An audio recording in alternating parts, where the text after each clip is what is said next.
Hello, this is Bill Hull. Welcome to the Bonhoeffer Show. We're doing a special series on Dietrich Bonhoeffer. It's about, 5 to 6 sessions.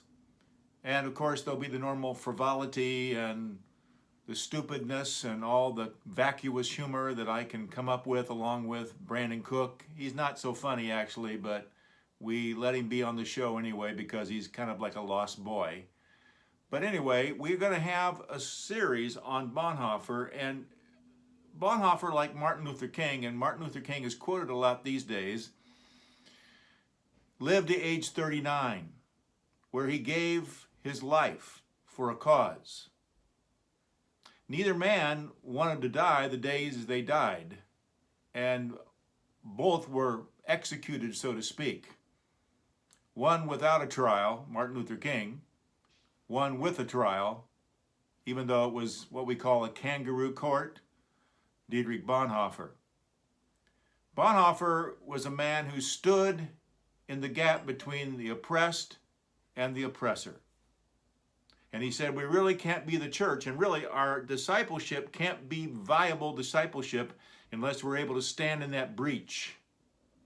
So we're going to start with his spiritual formation. He was a child of the aristocracy. He was one of 8 children. His father was the most famous neuroscientist in all of Germany and the leader of the neuroscience, or today we call it the psychiatric department of the University of Berlin, the most prestigious university at that time in all of Europe. And so he came from aristocracy. He knew everybody that was important in the German community. He also was brilliant. He also had a confidence and a courage and a bravery that was just part of who he was. But I think all of his background played into that. So we want you to really listen and take good notes, because this is good stuff about Dietrich Bonhoeffer. Because he said really the only really important question is, what is God's will for me here and now? So enjoy this episode. Welcome to the Bonhoeffer Show with Bill Hull and Dietrich Bonhoeffer. Wait, I thought Bonhoeffer was dead. Who is Bill Hull? He doesn't sprechen Sie Deutsch. And he doesn't even like sauerkraut. Okay, this is Steve Simmons, and Bill paid me to say this. Bill Hull is tall, good-looking, well-dressed, and smells pretty good. He's written over 30 books. Not one of them is about Bonhoeffer. He went to Bonhoeffer's home in Berlin, and the woman in the front yard wouldn't let him in. He did lecture on Bonhoeffer at Oxford University. They eventually asked him who he was, and he was promptly thrown out. But, ladies and gentlemen, and all the others listening to this podcast, here he is anyway. The husband of Jane, a father, a grandfather, Bill Hull. Well, hello, all you Bonhoeffer fans and members of the Bonhoeffer listening audience. Hey, we're going to do a series now on, guess who? Dietrich Bonhoeffer, since we can't find him.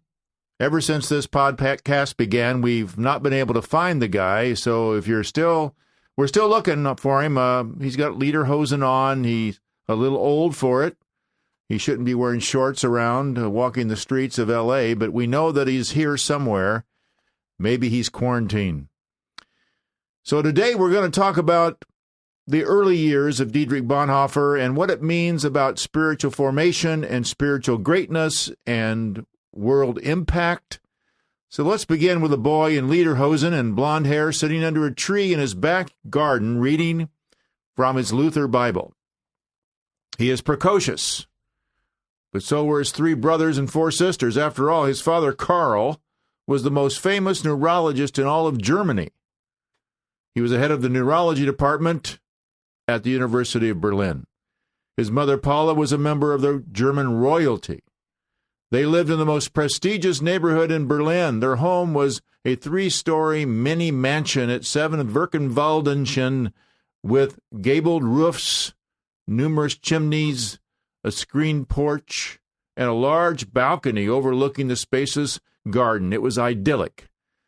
The governess could watch over Dietrich as he read his brother's Luther Bible that had been given to him after his older brother, Walter, had been killed in a battle in the first days of his entry into the Great War. Walter's death cast a dark pallor over the family.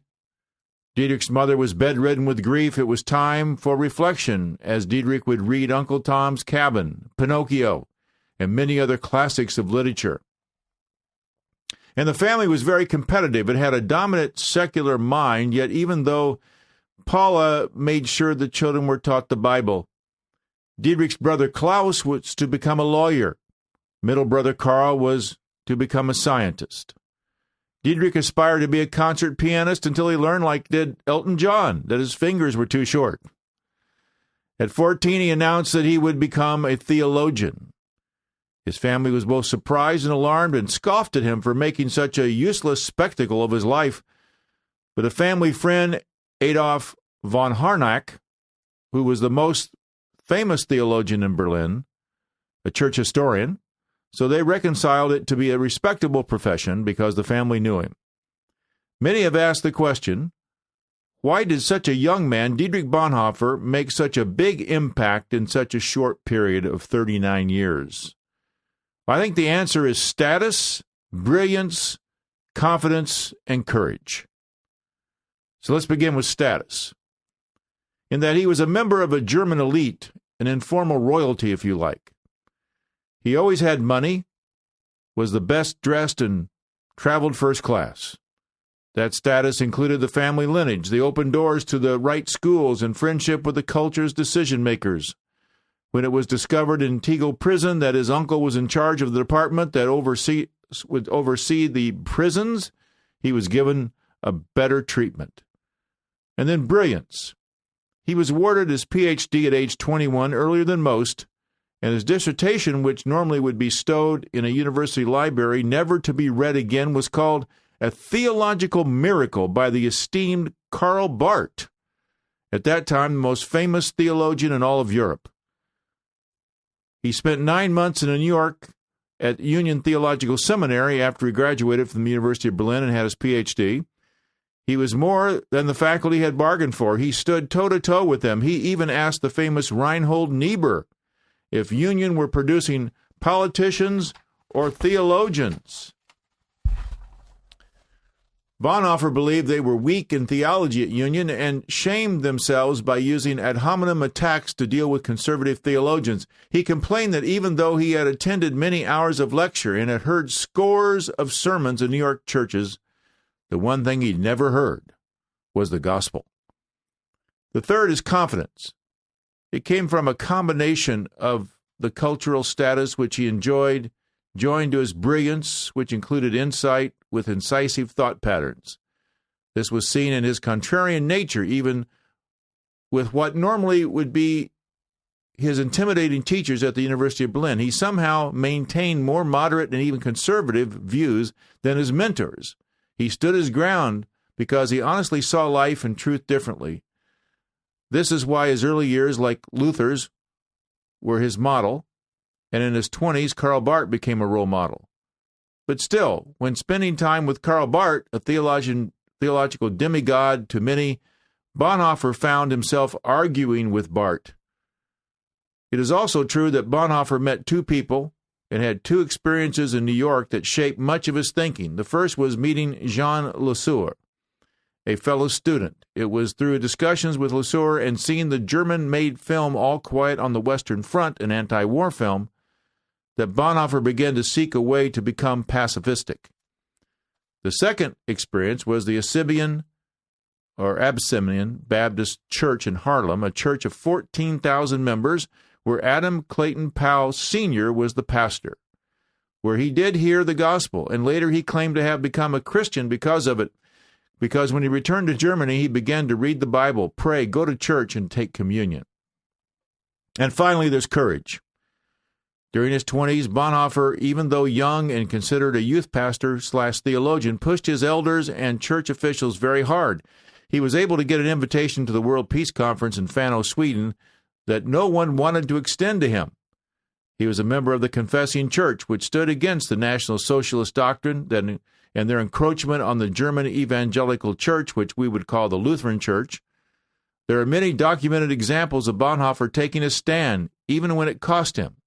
And this, of course, extended throughout his life until his execution. The most famous or best publicized was his leaving New York the second time in June 1939. He only stayed that time 27 days before he left. He would have stayed in New York, he would have lived a long life, written more books, given more lectures, gotten fat, been married, had children, died of lung cancer because he smoked a couple of packs of cigarettes every day. So that's a breakdown of the early years of Dietrich Bonhoeffer, and after the break, I will return with my real co-host, the one that I can get to come and show up with me, Brandon Cook. Yes, that Oxford graduate who, actually that's the one in England, not Ohio. We're going to talk about the seeds of greatness. So let's hear about some of the things the Bonhoeffer Project's doing from our very capable, what would we call him? Illustrious? Illustrious. Yes, announcer. That was the word I was looking for, announcer. Here we go. From Steve Simmons. The Bonhoeffer Show is brought to you by the Bonhoeffer Project. As Bill said, the Bonhoeffer Project turns leaders into disciple makers. Jesus calls us as his disciples to make more disciples. But why should we make disciples? What are disciples? How does one make disciples? And who should join us? If you are interested in accomplishing what you agreed to do when you decided to follow Jesus, then inquire at thebonhoefferproject.com. You may qualify to become a member of one of our cohorts. The Bonhoeffer Project has cohorts spread across the U.S. and in several countries of the world. And remember to subscribe to The Bonhoeffer Show by going to the website, thebonhoefferproject.com. There you'll see the Bonhoeffer Show button. Click it and subscribe. Or go to iTunes, then type in The Bonhoeffer Show. And now, back to you, Bill. Well, thank you, Steve. You're in good voice today. Well, here I am with my good friend and colleague and a man about town. I've never been called a man about town. Well, here you are. His name is Brandon Cook, ladies and gentlemen. He's number 23 on your scorecard and number 24, but number 1 in your heart. Okay. Brandon, what do you think about, I have a friend who, a new acquaintance, who is raising $25 million to build a Dietrich Bonhoeffer Center of Courageous Leadership. My question is, what are we going to teach them? What would this person going to teach them about, why name it after Bonhoeffer and courage? We look at the seeds of greatness here, and we've identified 4 of them: status, brilliance, confidence, and courage. What do you think? Well, the second question seems pretty clear. Why would Bonhoeffer be connected with courage? As you said, could have stayed in New York. He was accustomed to the finer things in life, could have had a cushy life. He obviously had a keen mind, could have made a name for himself in America, chooses to go back to Germany at the risk of his life, ends up costing him his life. That seems to be the very definition of, or the embodiment of courage. In terms of that's a big question. What do you teach him? Who is this? This is a Christian guy, I'm assuming, who's raising this money for the center? Yes. Yeah. 25 million, huh?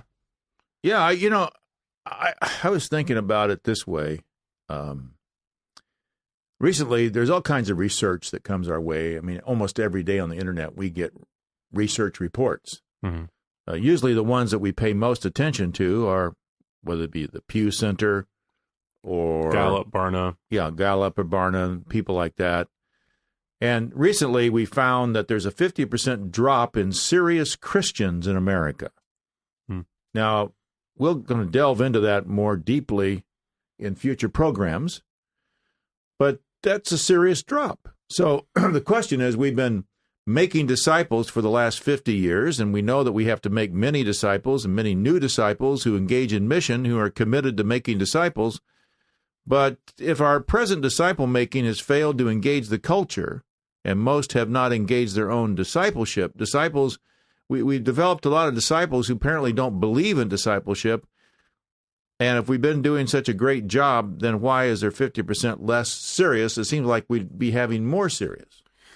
I think I don't always mean to go philosophical on these questions, but it does remind me of Søren Kierkegaard in Copenhagen.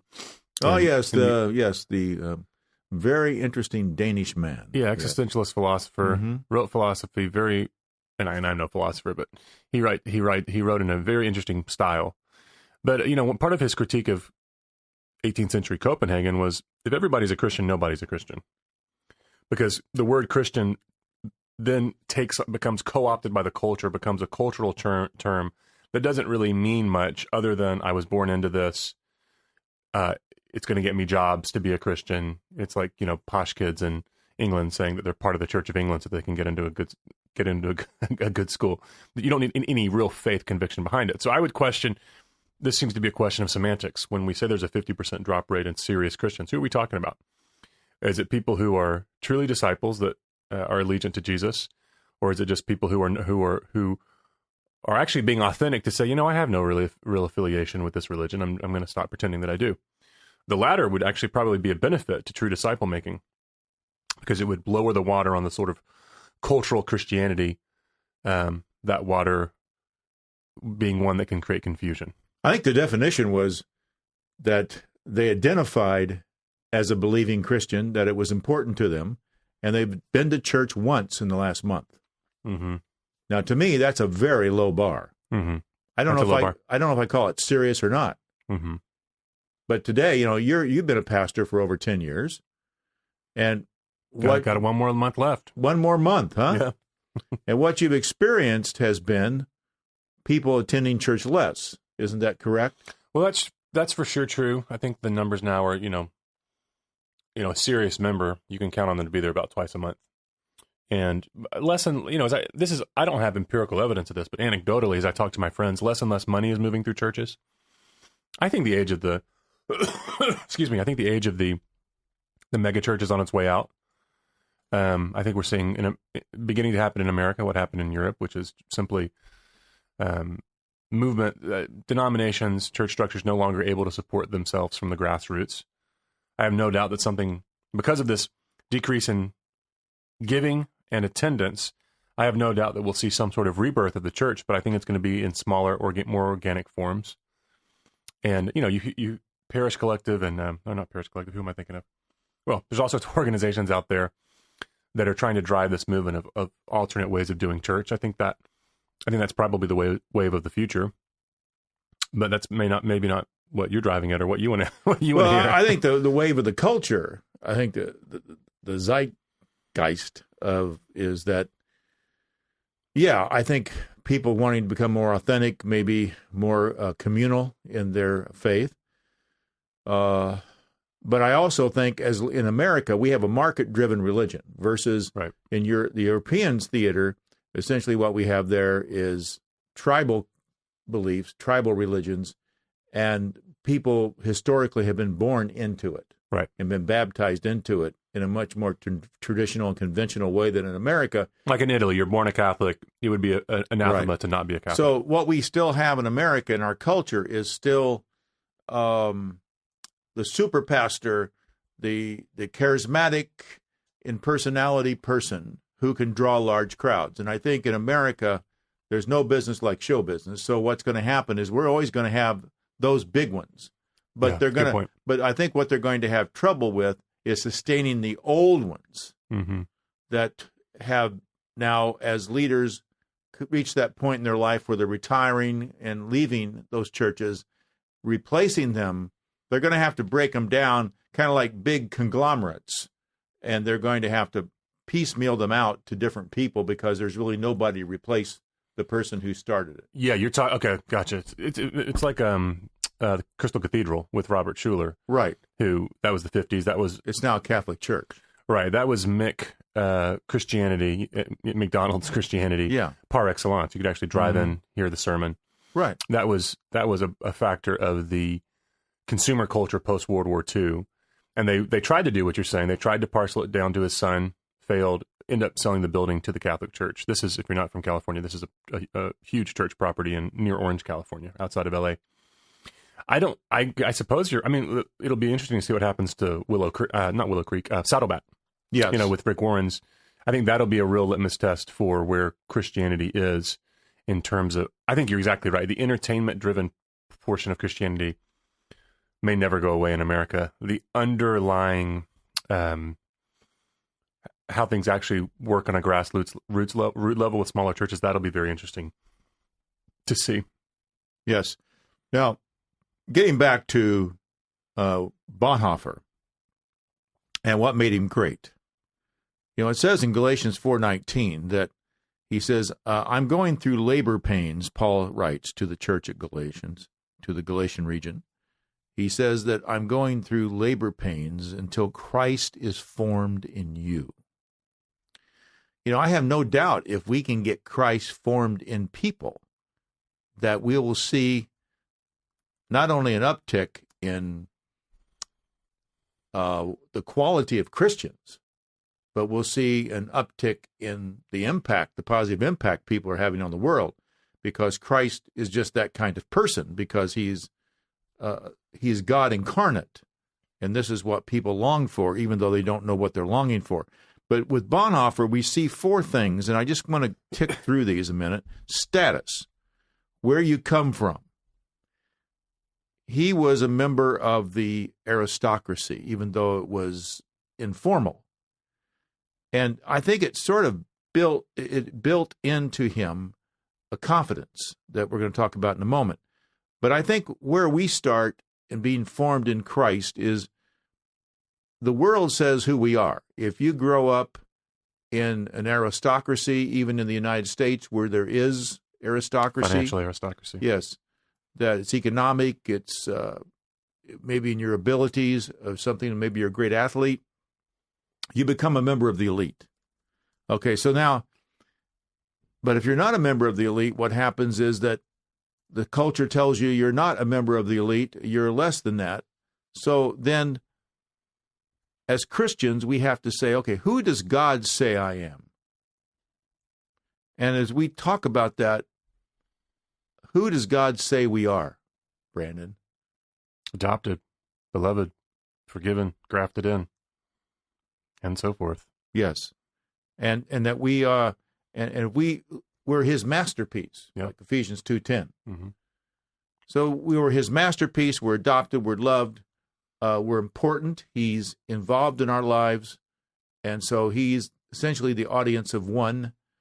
He's the one whose applause we seek, and therefore we live life in light of who God says we are. That's the starting point, I think. And that's where my status comes from. That's where my confidence comes from. And then brilliance, I don't know there's a whole lot we can do about this. Either you're brilliant or you're less brilliant or you're average or whatever. Bonhoeffer just happened to be brilliant. Well, you're talking about brilliance of the mind. I think people can be brilliant in all sorts of ways of character, taking risks for the sake of the kingdom of God, apart from incisive mental brilliance. But to your point, for sure, it opened doors for him that would not have been opened otherwise. And but I think what we can do is we can have focus, we can have discipline, we can be loyal, we can have determination. These are all things that we can do and be. So let's go on to something that we have a little more control over: confidence, accomplishment. He struggled in Berlin to get his ministry started. But we know that if somebody does something long enough and repeats it enough times, sometimes they say 10,000 hours, other times it's 10,000 reps to become an expert. Yeah, I was thinking most boys by age 18 have 10,000 hours of video games under their belt. Well, I thought you were going to say something else. No. They could have been doing something else, like basketball was my confidence. That's what got me through. So confidence comes from competence. What are some of the competencies of spiritual formation? That's a great question. The competencies of spiritual formation. Well, I think it has to do with there's a discipline to quell anxiety, to put yourself in a non-anxious space, silence, solitude, moving at an unhurried speed. When I think of someone who is competent in spiritual formation, they're slow, they pause, they take discernment. There's certainly a component of caring for others, asking themselves what they can do for the sake of others and for the world. Those are, and then I would add into that it's connected to the first thing, unhurriedness, but self-discipline. There's an ability to withhold yourself from certain activities that are alluring in the moment, but would be detrimental long-term. So fasting would be in there. So practice of prayer, practice of scripture. Those are the things that come to mind. What comes to mind for you? Same stuff. I mean, this is not, as they say today, sexy. Discipline is not sexy. Discipline is not sexy, usually. What we're talking about here is believing that what God says about his word, what he says about prayer, what he says about all these things, is worth doing. And even though we can't see the results immediately, we have a sense. I know I have a greater sense of well-being if I feel like I'm in tune with God, that I've heard from God.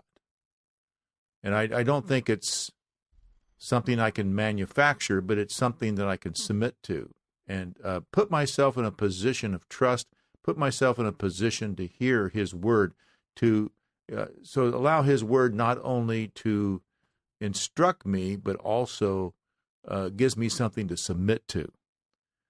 Now, the last thing is courage, our reason for being. What does life mean? What are humans for? Bonhoeffer didn't escape prison twice when he could have. He was afforded the opportunity at Tegel Prison. He was given an electrician's suit, and he would be assisted by a guard, and when the guard got off work, he could just walk out with that guard. He was given that opportunity, but he didn't do it because he knew his family would be imprisoned. So he made a courageous decision.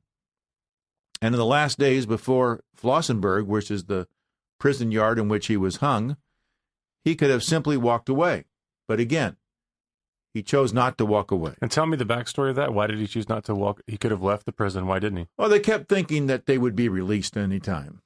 Pretty quickly they'd be released. So it was an honor thing? I'm not going to... Yeah, I mean, just the Allies are coming, or the Russians, in this case, were coming, and the German soldiers were actually buddying up to the ordinary kind of workaday German soldier was befriending the hostages, the prisoners.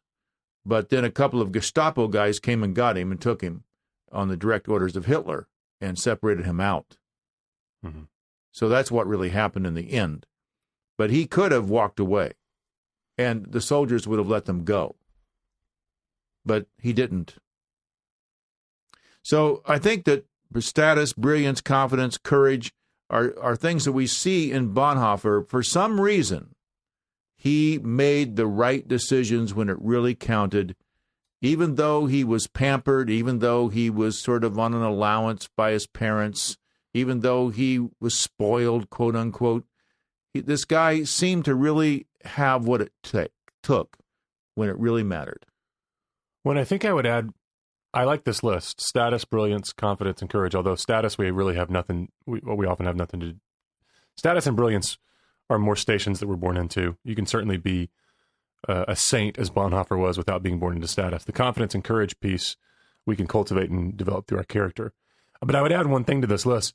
It's not a attribute of Bonhoeffer, but it's something that threw all these attributes into contrast and into light, which is crisis. There was a crisis that called forth a response. And that's really, if there wasn't a crisis, if there wasn't a war, then we might not know who Bonhoeffer was. Maybe we would because of his writing. But World War II is what shone a light on all these things. So I think we can extrapolate for us. Well, maybe we're not in a time of war, but similar to Bonhoeffer, we can all ask ourselves, well, what can we risk for in time of peace or time of war? if we're in a time of peace, well, what in the same spirit can we be courageous about standing for? What is a crisis in our time that we can respond to God's Spirit by heading into? Because I think we know Bonhoeffer because of his response to a specific crisis, but there's certainly followers of Jesus all over the world who make courageous choices. We just don't know about them because we don't know about the crisis. So I think my point is Bonhoeffer's story does extrapolate into all of our lives if we're willing to say, well, maybe it's not facing the Nazi threat, but what can I be courageous about and what can I risk for? Recently, I read a book by Matt Walsh called The Church of Cowards, and it's about the United States and the church in the United States. And he makes some very broad, black and white, sweeping statements. I think he's a bomb thrower, but I think he said a lot of things that really mattered and are important in the book.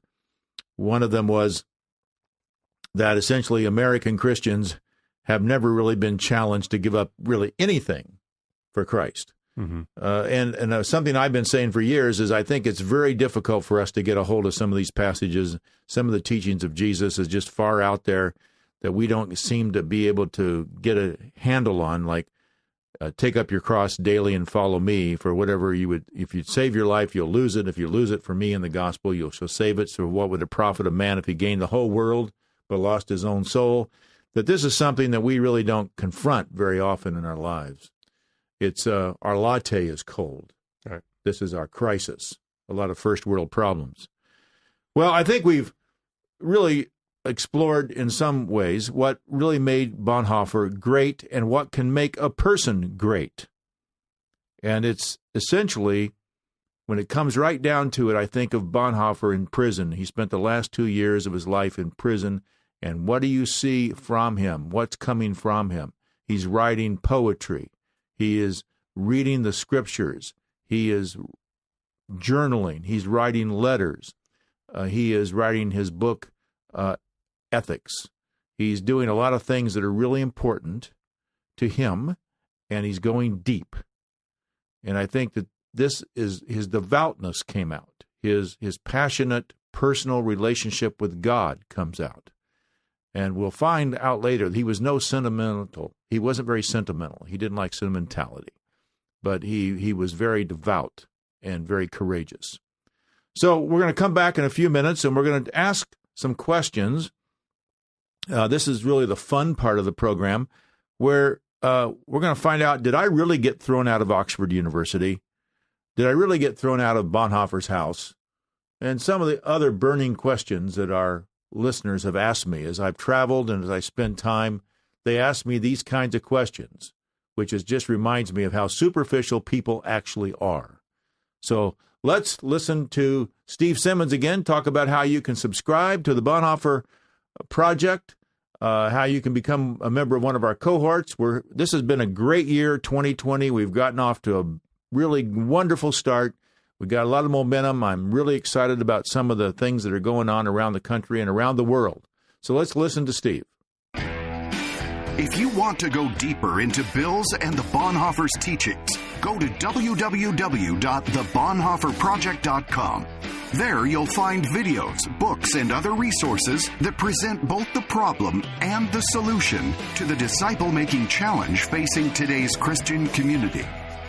You can join a cohort or read Bill's and other Bonhoeffer Project team members' blogs and connect to Bill's books and articles. Remember to subscribe to The Bonhoeffer Show. Go to iTunes and do it today. We need to hear from you so Bill can answer your questions. All of Bill's answers are guaranteed to make you better looking. Lose 10 pounds and the IRS to write you a very big refund check. Well, not really, but you get the idea. Now, back to the King of Culture for critical analysis of whatever crosses his mind. Take it away, Bill. Well, thank you, Steve.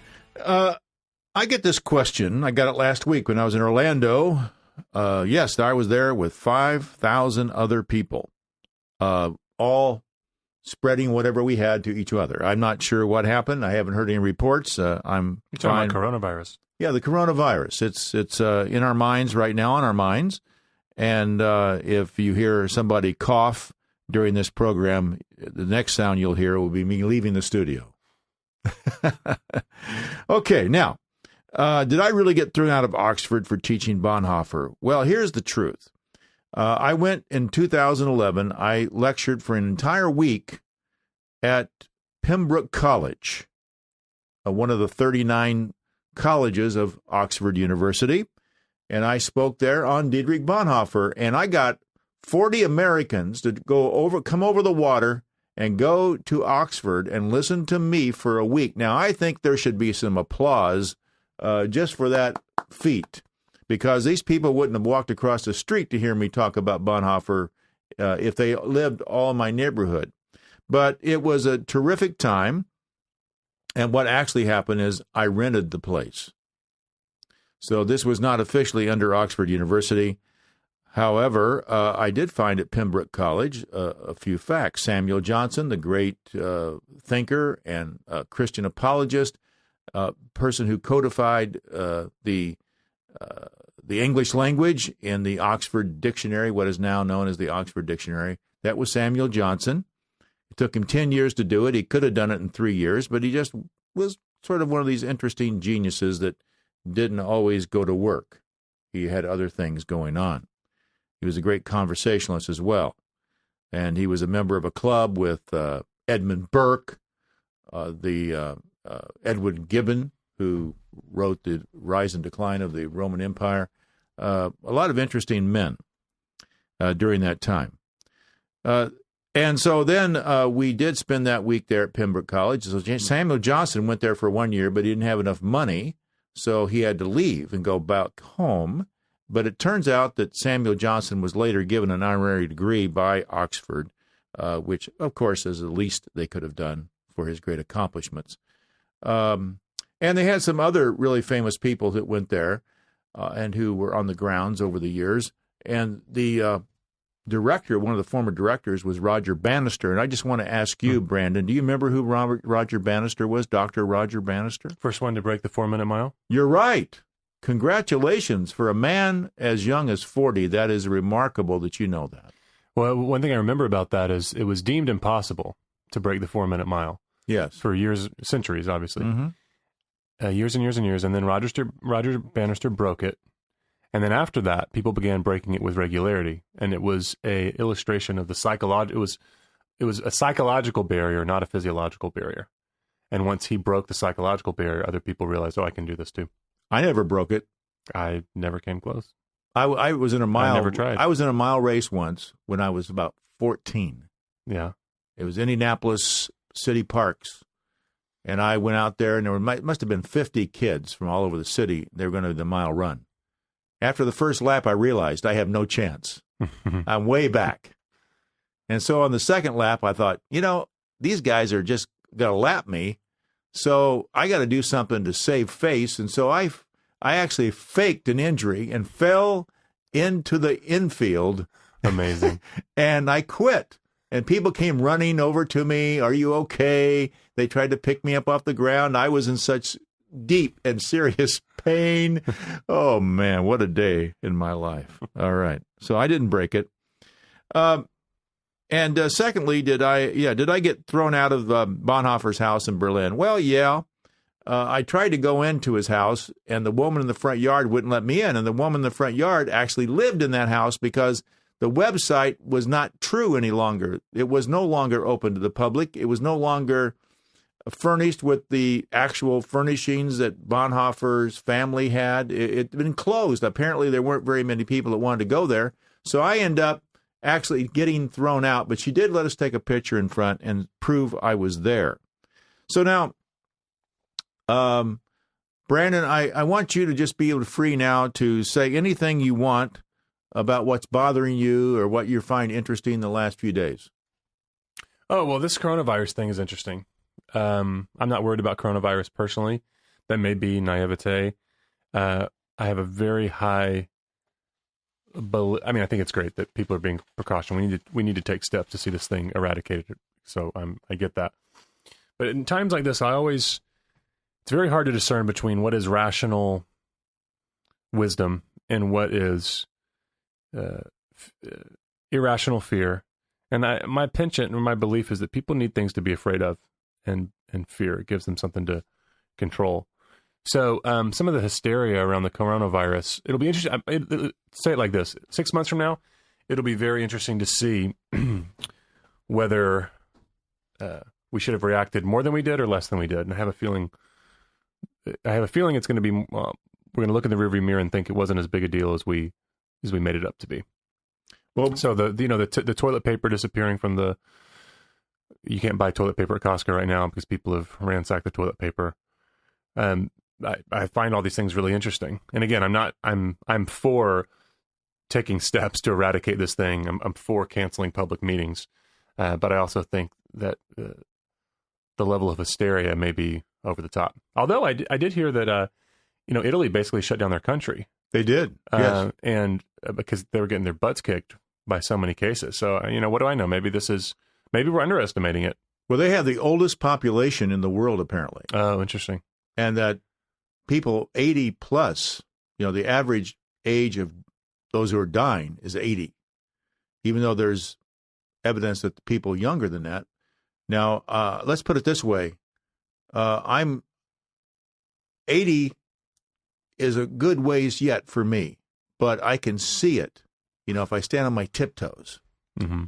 So it seems to me that I'm in that vulnerable group. Yeah, demographically. You're not. So easy for you to say, buddy. There we go. All right. But Fair right enough. now, I'm wearing a human condom right now as we talk with an air hole. The galactic prophylactic. Yes.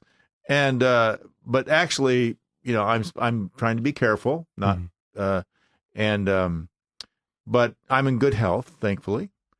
But we'll see.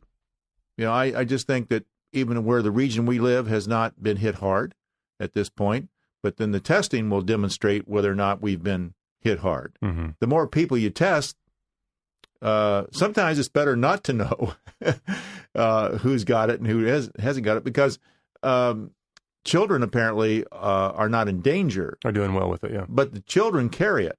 Mm-hmm. They pass carry it on, yeah. There's anything, kids carry everything. They pass it on to grandma and grandpa. That seems to be a real problem. So they may close schools. They may restrict certain zones. Who knows? We might get quarantined. All Italy is in a self-quarantine. So, but I read a sermon this week by Dietrich Bonhoeffer on fear. And it was quite interesting I always remind myself he was such a young man. And he wrote this sermon about fear, and I'm always amazed at his insights. But his insight was essentially that trusting in God, that is really comes down to that. Do we trust in God? And we take precautions, but we trust him, and that way we can live in peace. Peace I live with you, my peace I give to you. Not as the world gives do I give to you. Let not your hearts be troubled, neither let them be afraid. So, ladies and gentlemen, that's it for today. I would say one thing about this. Yes. Whenever we say that, we got to trust God. To be clear, we're not saying, or I don't think you're saying, we're not saying trust God, everything's going to be okay, you won't get coronavirus. It's trust God, whatever happens, as Dallas Willard says, the world is a perfectly safe place to be. No matter what happens, God will hold you. So it doesn't mean that there may not be tragedy, sorrow, loss, heartbreak, but you can trust God even through those things, should they befall you. And that was true of him in the last year of his life, when he suffered greatly. Yeah. Yes, when he had pancreatic cancer. And he showed us how to die. Ladies and gentlemen, thank you for your kind attention. And remember, follow Jesus, and he will teach you everything you'll ever need to know. Well, we hope that the show wasn't too bad. Jane Hull wants everyone to know that if anything Bill said was offensive, she feels your pain. If you were upset by anything Bill and his guests said, well, mission accomplished. At the Bonhoeffer Show, we value irreverent, satirical, and generally inappropriate behavior. But when it comes to fulfilling the Great Commission, we don't mess around. Remember, subscribe. We promise. No private jets, no white suits, and definitely no toupees.